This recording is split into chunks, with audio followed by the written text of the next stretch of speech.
तेरी सतता मैता बतन सोने सोने तेरी सतता मैता बतन सोने बालों का तेरे में है क्लिप हो गया चांद से भी ज्यादा सुना मुखड़ा तेरा है देखते ही दिल मेरा स्लिप हो गया ओ मर गए यार दीवाने ओ तेरे लबर पुराने ओ डाई हार्ट पेन तेरे है तू ही कदर न जाने लोगोफोरा थास' बिबार खानो थांनो नागिरदों थास' बिबार ओमफ्राय माबा मा होनो दिंखिया मैगं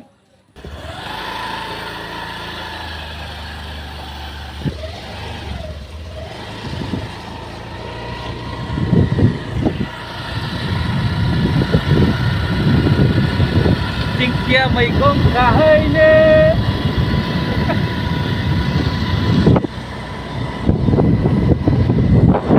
थास' बिबार दिंखिया मैगं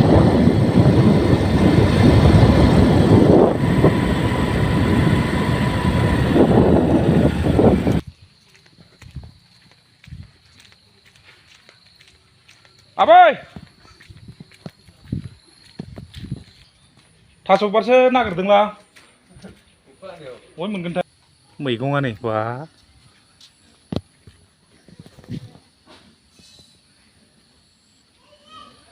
भेन्डी लेडिस फिंगार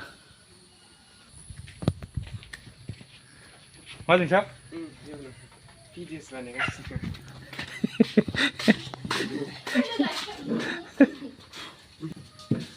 थ' जोंहा माबा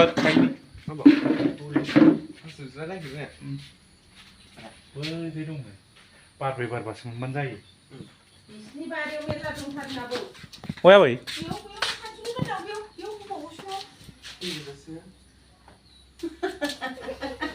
मा संखो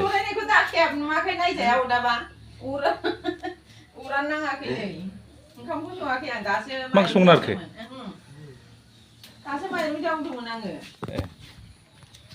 बे दङ नोंसिनाव फै थास' बिबारलै खनसे मोनजायाखै दाबो खनसेबो मोनजाफेराखै जोंसार फै हा खोनाया दाबोथ' हा बारथाम बारब्रैसो थागोन ना बारब्रैसो मोनबानो जायो ओइ मोनसे नुहुरखाबाय आं बबे ए बिदिद्राय एसे मोननाय जानांगौलै नङा मोदोमा आयै आंना मारै जाखो बेखौ दा माबाखौ मोननायखौ आयै हे लेथ्राथारलै माथो वा अमाया नै अमा बिमा फिसा गैया हुस है पर्क गाइस पर्क पिग वाव थार' फ्लावार गैयालै माथो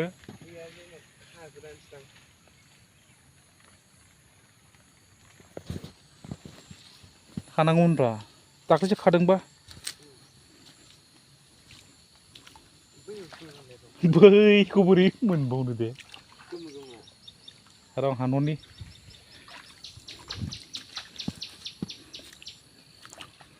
गोथौथार नामालै हा दैया मानलुनायाथ' मानलुगोनलै बियो देन्जार बे अमा खिया उफाय गैया जाथारनांगौबालाय माथो ना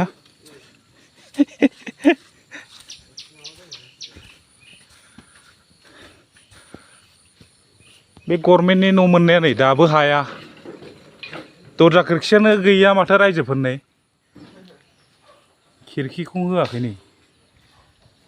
मारै जाखोलै गोबाव जाथारबायना बेसे गोबाव जाखो दाबो हाया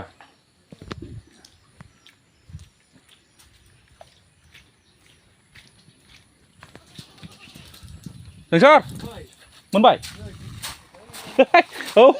ओइ बे गुफुर बानजा हानाय नङालै माने थावा मिथिबाय गुफुरा एसे नै बिदिसो मोजां ओइलै माथो जाजायो मोदोमोब्रा बिसोर हासुदै मोदोमो माने लेवारा बानाय नङाथ'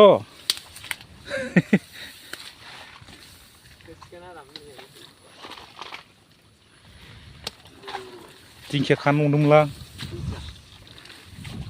ओइथिं खाहैसै गैला हौरै दं माथो ए सेसलै लेवारा जुदि बानांगौबाथाय लागायखागोनलै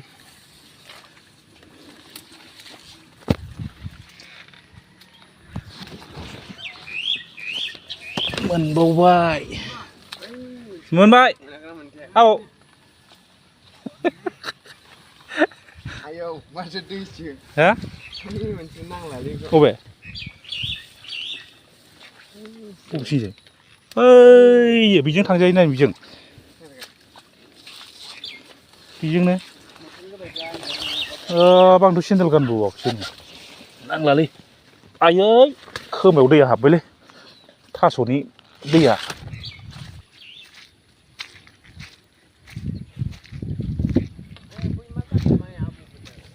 बबे बाहाय माबा गारनाय दंमोन दा हाखर दं नामा ओमफ्राय हा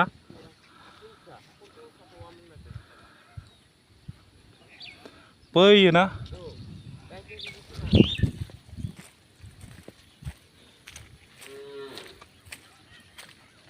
नै माबायाव बावसो बै गारलै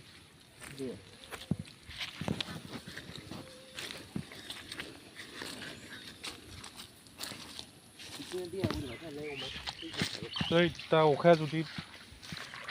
दाद खरि जुदि हायोब्ला खारस्लाब हानाय नङालै माथो जोंसा सिजाबाबो जेबो नंलाना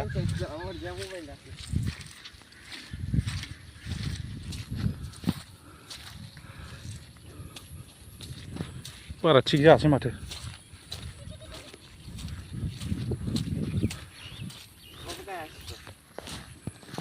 दिंखिया माथो नै मोजां दं बाहायनो बेनिफ्राय खानसै ना दिंखिया हाक वाव देलै नों खादो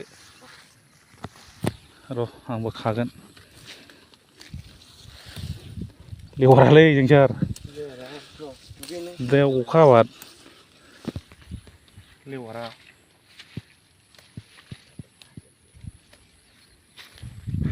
लोगोफोर नै दिंखिया फिडिल हेड जानो जोबोर गोथाव नोंथांमोना बयबोथ' जाखायो बुंनांगौ खोथा गैया बेखौ जायोब्ला देहानि थाखाय जोबोद मोजां नङा होमबा जानो हानाया मोजां फ्रि मैगं बे खाबानो मोनो हौवा हिनजाव खानांगौ लाजिनायनि खोथा गैया आंबो खायो नै फिडिल हेड दिंखिया हाक दिंखिया मैगं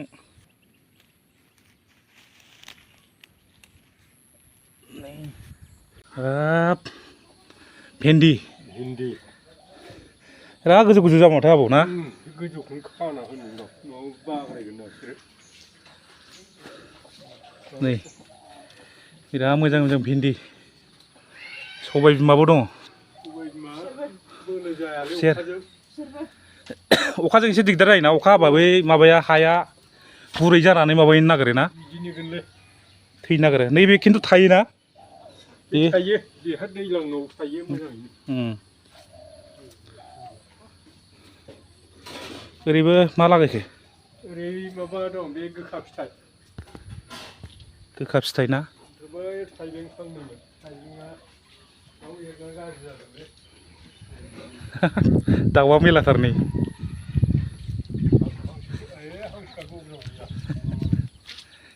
नै दाउसा फिसा फिसा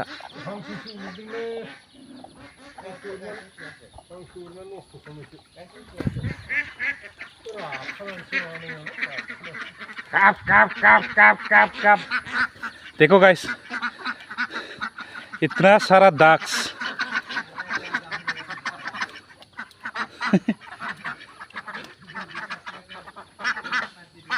हेलो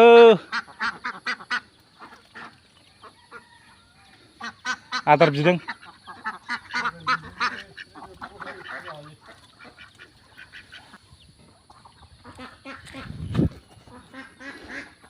दै थाइखौ मोजां जाबायलै आबौ दस्राबो लागायखादो नैबेयाव लागायनो हाबाय ना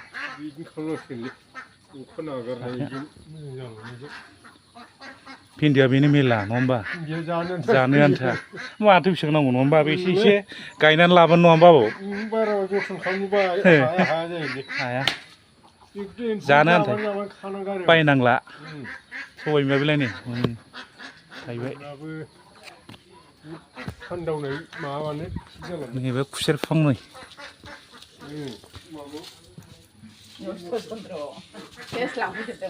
मा संना गाबै दालि दालि संसै मैथा बाथोन नाजों ना दे मैथाजों नाजों संसै आं थास' बिबार माबा खानानै लाबाय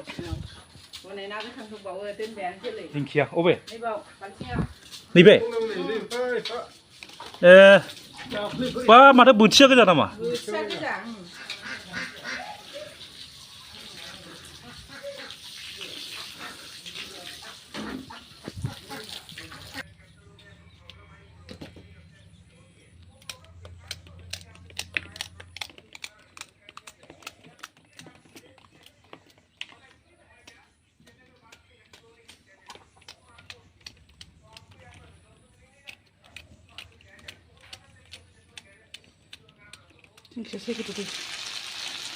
pork और थारो फ्लावर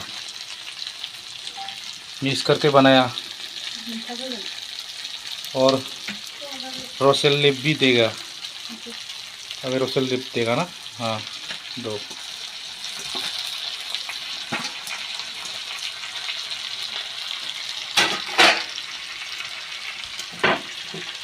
वाओ थारो फ्लावर एंड pork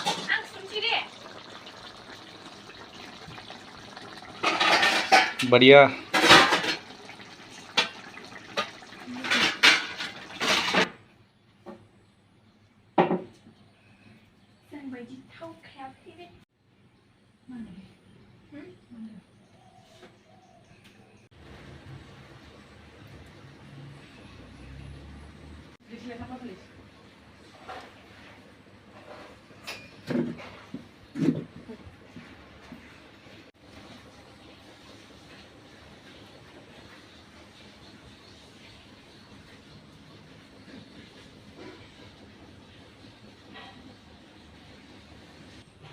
तो गाइस आज का मेनू ये पोर्क और थारो फ्लावर है फिडल हेड फ्राई दोस्तों और ये ड्राई जूट से बनाया हुआ एक रेसिपी ये बोडो का ट्रेडिशनल रेसिपी है इसमें पोर्क मिक्स किया हुआ है इसको बोलते हैं हम नार्जी करी नार्जी अंक्री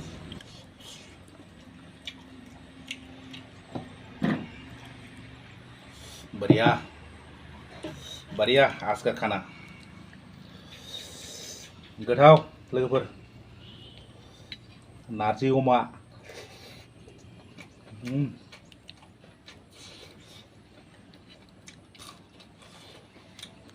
I have fiddle head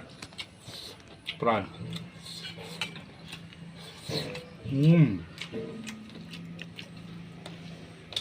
बढ़िया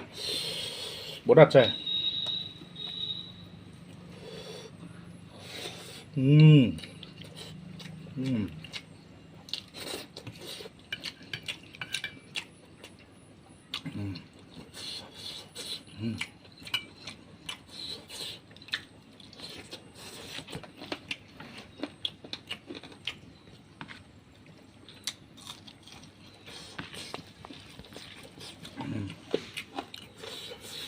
इसमें भी पोर्क है, नाचे में भी। लाजवाब है, क्या बोलूं यार, बहुत अच्छा है। आप लोग ये ट्राई कीजिए।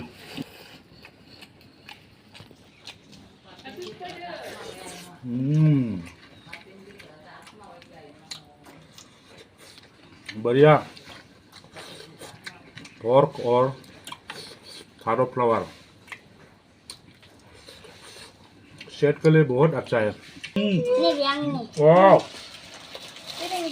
दीदी का बर्थडे है ना। वाह चला, वाह वाह, tinggiunde. Thank Tinggiunde. यू बोलो, दीदी को थैंक यू बोलो। और मेरी बेटी का बर्थडे है ना, इसके लिए गिफ्ट लाया है। तो दोस्तों, वाह, बाइट, बड़ा वाला बाइट। ऐसा खाना चाहिए, मजा आता है। बस। और बस चिल्ली। और इसको भी थोड़ा बड़ा वाला। हाँ। वाह।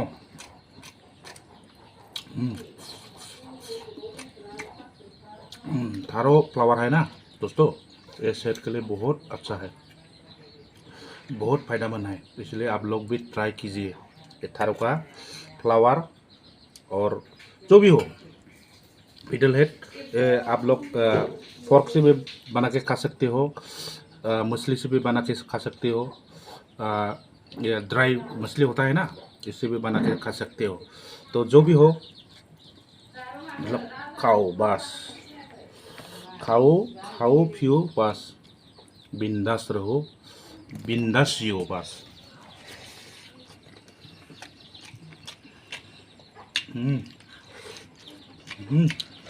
क्या खाना बनाया, बाप, बढ़िया हुआ। फिनिश कर दूंगा मैं।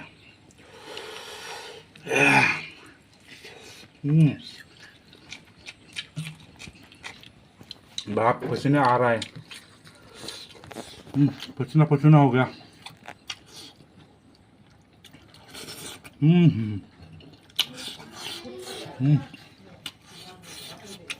गजब का खाना है यार। ये थारो का फ्लावर है ना, बाप, बहुत टेस्टी है।